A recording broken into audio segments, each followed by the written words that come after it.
Hello, I'm going to read to you today from Shifting Sands by Pamela St Abbs. It's Inspector Campbell's fourth outing and it's available on Kindle and it's also available as a paperback from Amazon. All rights reserved.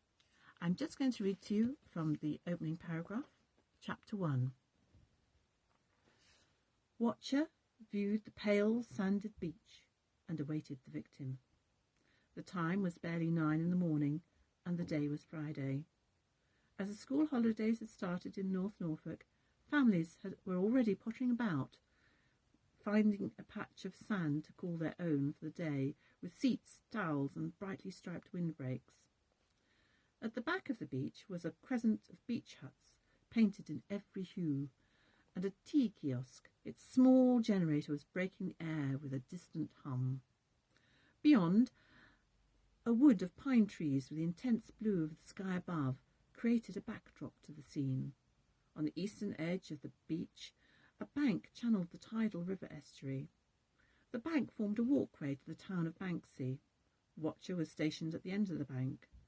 To the left ranged the beach, and to the right the river idled through the man-made banks, becoming shallow with the ebbing tide. The smell of salt and seaweed filled the nostrils. The sun did not warm Watcher's back. Plenty of time. No need to rush. Deep breaths. Calm. I'm now going to switch through to Chapter 2, where we meet Inspector Campbell for the first time in this novel. Chapter 2. At Horston Police Station, Inspector Campbell's phone buzzed in an amiable tone on the desk in front of him.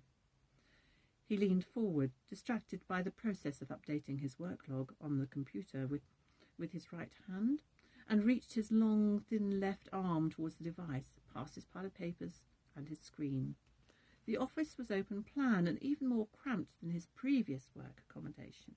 He briefly regretted no longer having an office to himself as he stretched out his sun-browned fingers to pick up the device. It seemed to try and slide away.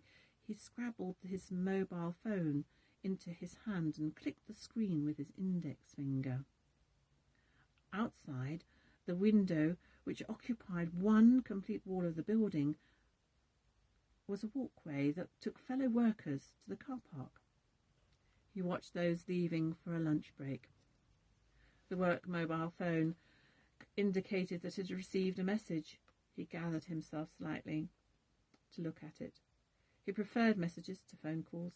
They allowed him to consider his response without the inevitable and very apparent pause.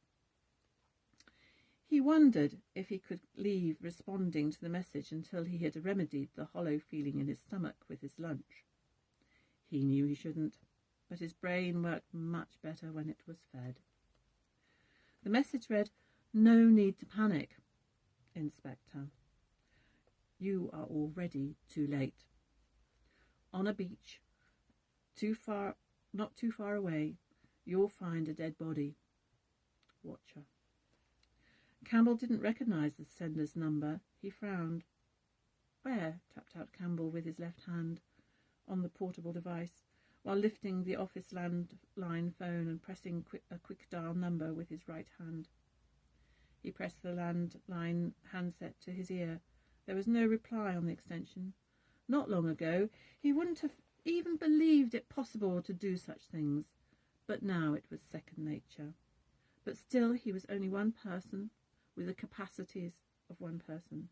He wished he could do everything himself, but he couldn't. So he puttered quietly and then called across the office, "Sergeant Jenner!" He wasn't sure if she was there.